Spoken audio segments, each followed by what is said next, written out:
Sorry, I got distracted watching these dudes in TikTok with like a robot thing shooting billiard balls at a stack of cans.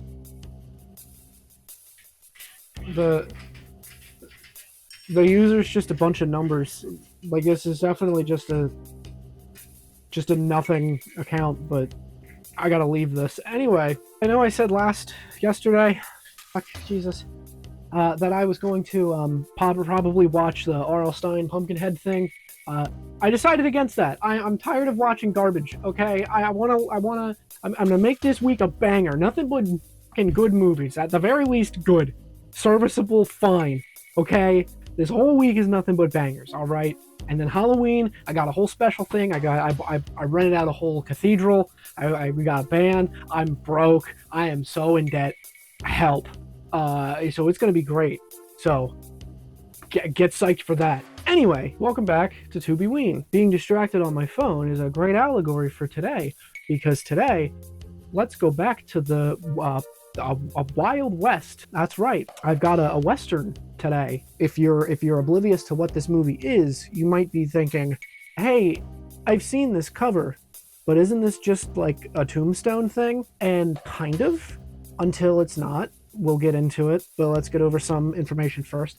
I have written nothing down for this film and the next one just because I just watched this one less than 24 hours ago, and I watched tomorrow's movie an hour ago, so I didn't want to write anything, but I will have to read off the director and whatnot, but that's a given.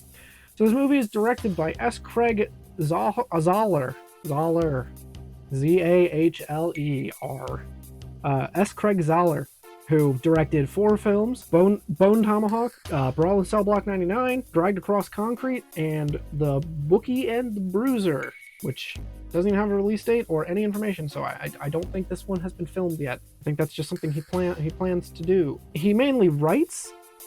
He's the writer of Bone Tomahawk, Brawl in Cell Block 99, Dragged Across Concrete, The Bookie and the Bruiser, and because all these fucking pieces have to keep aligning, he's also the writer of Puppet Master, The Littlest Reich, the 13th Puppet Master movie, the one that was like kind of supposed to be a reboot, but I believe failed miserably, was written by this guy, and I completely forgot about that while watching Bone Tomahawk, because if you see how the characters are written in Bone Tomahawk and compare it to Puppet Master, you would not think that these were written by the same fucking guy. If you're the type of person out there who, I'm thinking of my parents. If mom, dad, if you're out there and we're wondering or wishing for Kurt Russell to be in a Western movie again, since he hasn't been in one since Tombstone in 1993, he was. He is the main character of Bone Tomahawk. And I feel like this goes without saying, but he's fucking amazing in this movie. He's so good. Kurt Russell's just good in everything that he's in, but he's so good in this movie. And for what this movie is, this could very easily be like a schlock garbage. Like I see the VHS cover sitting on the shelf of the rental store that's been rotting for 30 years, and it's directed by the guy that did Maniac Cop, or it's a Charles Band production. It's a Full Moon movie. Yeah, I see that. This is handled with a lot of care. Kurt Russell, star of The Thing, Big Trouble Little China, Escape from New York, Escape from LA, Death Proof, The Hateful Eight, Fast and Furious 7, Sky High, Tombstone. I'm gonna give a shout out, throw down to Breakdown, because that's a good action movie. But yeah, Kurt Russell's in this, and he's great. We also got Patrick Wilson, who's in this, who is in every single one of his Conjuring movies, but god damn it, he's great in this too. I don't like those Conjuring movies, but he's great in this. We got Richard Jenkins, who's in Shape of Water, Cabin in the Woods, Spotlight, Burn After Reading, Step Brothers, and he's great in this. We got Matthew Fox, who's been in World War Z, Speed Racer, Smoking Aces. That's about it, but he's great in this. Star-studded cast. Everybody's great in this. Not to mention Lily Simmons, who hasn't been in much, but I want to give a throw out to her because she was also great in this. David Arquette from all of the Scream movies, and I guess he also owns the rights to Bozo the Clown. I'll look that up, but I remember hearing about that. I think he owns the rights to Bozo the Clown for some reason. Just a Sid Haig from a bunch of Rob Zombie shit. This movie is, I'm gonna give you the premise, and I don't want to talk a whole lot about this. So I'm gonna say the premise is a spoiler in and of itself. I really don't okay. I'm opening this with, I full-heartedly recommend this movie. I think for this marathon and maybe in general, to me, this is like as close to perfect as you could get. I give a full recommendation for this. Please watch it. I said this with Hellraiser. I cannot believe that this is available to watch for free on Tubi. That you don't have to pay a monthly subscription or pay to rent it. It's just there. It's not in the best quality in the world. Tubi, I think, caps out at 720p. So if you want like 1080p or 4K, then you'll have to find it somewhere else, or maybe it's on another subscription, or buy the Blu-ray or 4K Blu-ray. I'm gonna probably. This movie's fantastic. It is amazing, and I fully recommend watching it. It's 2 hours. It's the longest movie of this marathon, and it just flies by. But with that, I'm gonna get into the premise now, and still do my best not to spoiler a whole lot, but I really wanted to get that out there because I genuinely think that even the premise alone is a spoiler. So, premise is, Kurt Russell is the sheriff of a town, Bright Hope. A drifter comes into town. Previously, he was like cutting people at their campsite, or like killing people at their campsites and robbing them. This drifter comes into town because he's seen some shit. I'm not going to get into what shit that he has seen, but he has seen some shit. The drifter is seen outside of town burying a bag and changing clothes, which the deputy thinks looks suspicious. Kurt Russell goes to talk to him. He ends up shooting him in the leg and hauling him back to the jail cell in the sheriff's office, just because he was being real fucking suspicious, not giving a straight answer, lied about his name. Like, Kurt Russell picked up on all that. He's a seasoned actor, and in this movie, a seasoned sheriff. He knows when he's able to sniff bullshit out. So he shoots him in the leg. He then has to call for the doctor. It's late at night. I think it's like 9 o'clock. The doctor, he's already plastered, and he's too drunk to perform, so we now have to call upon a woman in town who is married to Arthur O'Doyle, I think his name is. Patrick Wilson. She's married to Patrick Wilson. She's like an assistant, a nurse or something. Patrick Wilson in this movie, before the movie even starts, has a broken leg, broken tibia, because he was trying to work on a roof while a storm was happening and fell and broke his leg. She's been nursing him back to health, and now is called upon the sheriff to go and dig a bullet out of a guy's leg. She goes and does it. She is told to remain at the sheriff's office for the whole night, or for as long as it takes for recovery, and she's there with an assistant deputy who's watching over to make sure whatever, so that he can lock up, walk her back home, and whatever. And then we're talking like a small town of like, I think 14 people. We see like a max of like 14 or so people in the bar at one time, and I think that's like the whole town. That is our premise. Well, that's not our premise. Our premise then is Patrick Wilson wakes up in the morning. His wife is still not home. He does not know where she is, and there is now somebody murdered in the town. You might just want to go back inside. I got a bad feeling. Oh! Wow! Okay, damn. Which calls attention to the sheriff, who just woke up. And now the sheriff goes to see the murder. He then goes to the sheriff's station. The door is open, and everyone's gone. There's an arrow sticking in the wall, and they immediately think that it is Indians, which I'll call, for this time period of movie, Native Americans. I don't know. I'm still a little shaky on what the correct term is here. But Native Americans. The assumption is that it's Native Americans. They call upon a Native American person to identify the arrow. He identifies it as troglodytes, which are like cave people cannibals. So now that is our premise, is Patrick Wilson, the sheriff, Kurt Russell, the assistant deputy, and just like a smug ass, basically. Those four are now going to take a trek to wherever to find these people and hope that she's still alive and get her back. Patrick Wilson with the broken leg the whole time through. It's just an amazing performance from everybody, but it's just... So that's our premise, is cowboys versus cannibals. And again, I see the VHS cover rotting away on a shelf made by Full Moon. and I see it just sitting there, and it could just be a schlock fest, but it is maybe an hour and I want to say 30-35 minutes into the movie before it really hits the fan, and it doesn't feel that long at all. The pacing of this movie, the way that it's all laid out, the way that you care about these characters is so strong to carry you through everything, to not even like notice how long that you've been watching. This movie just like melts time. It's, for me at least, it was incredible. And if you stuck long enough here to hear the premise and it's interesting, go watch it, because now I'm going to get into why this movie might not work for everybody, but why it worked so well for me.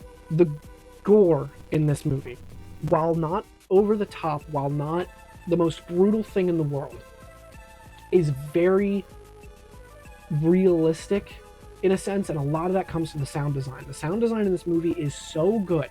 It is so fantastic. Except 3 times they used the stock door opening sound effect. I kept calling that out, and that was really distracting. But apart from that, the rest of the sound design in this movie is so good, and especially the sounds of cutting flesh, digging into skin, digging into muscle.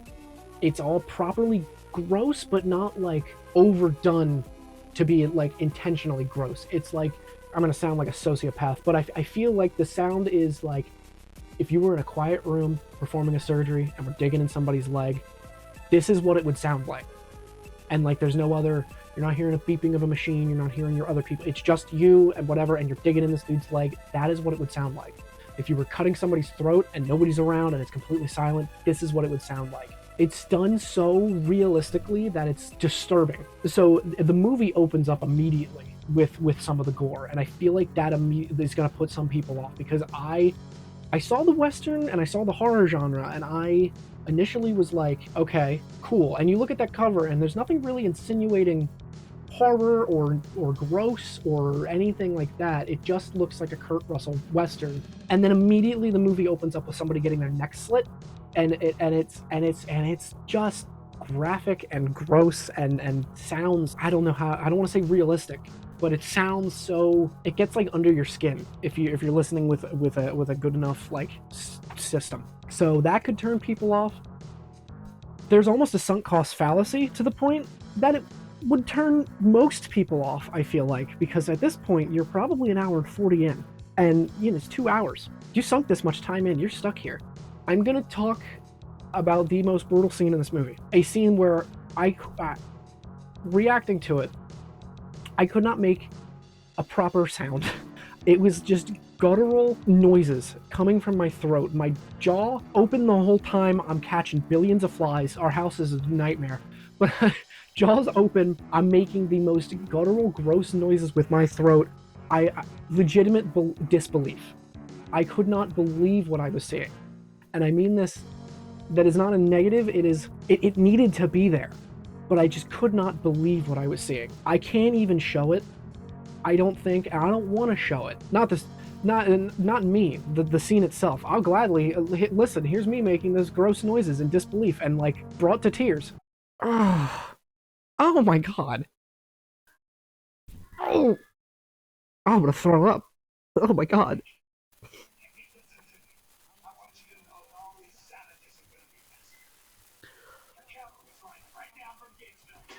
Oh, oh, oh,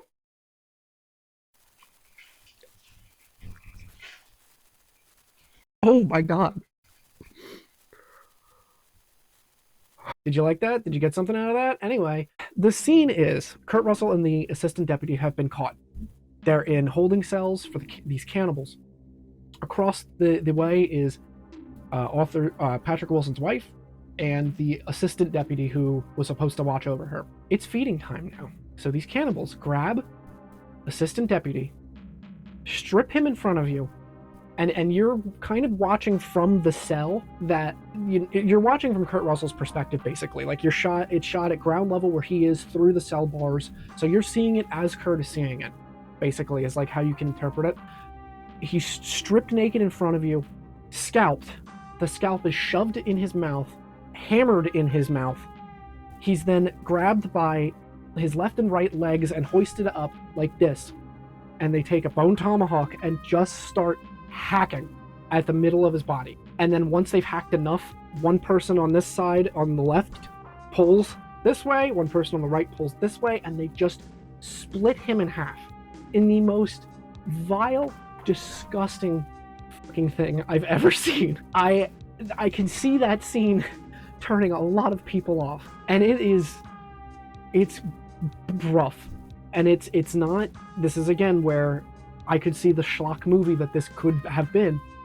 It's not done schlockily. You really get the impression of like this is a life being taken in front of Kurt Russell's eyes.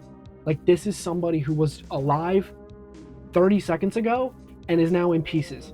And I don't know a better way to describe it than that. It's just a feeling. You can't really describe it, but like you know it, where it's just like you're watching a life be taken, and not like a movie life be taken where it's, you know, done for whatever. This is like it's hard. It's hard to watch.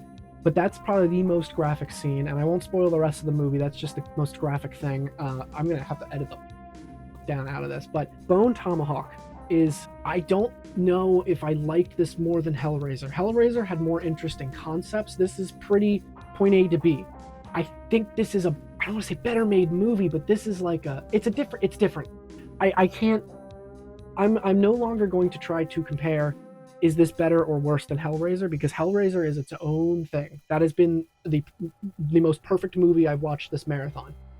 Bone Tomahawk is also a perfect movie in this marathon. It is not schlock. This is a real movie, and it's incredibly good. This by far is something I'm going to own. I want to have this. I don't really like westerns that much, but this was so amazing for a genre that I never really go towards. I've seen a lot of westerns growing up. My dad watched a lot of John Wayne movies, but that's it. I've never seen like Good, Bad, the Ugly, Fistful of Dollars, and Few Dollars More. I know those are like the big ones. Never seen those. I don't really watch westerns, but Bone Tomahawk 100% without a hesitation gets a perfect 5 out of 5 and is up there with Hellraiser as a please dear God. If you have not seen this movie from 2015, you can watch it. It is so good. Tune in tomorrow for something that is not good. I tried.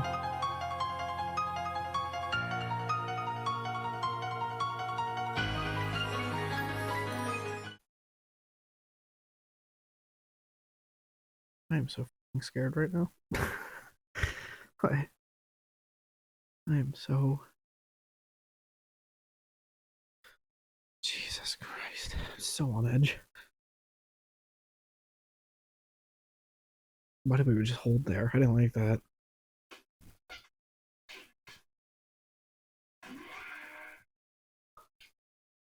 Oh, his fucking hand's gone. Oh my god. Jesus, no music, nothing, just out of nowhere.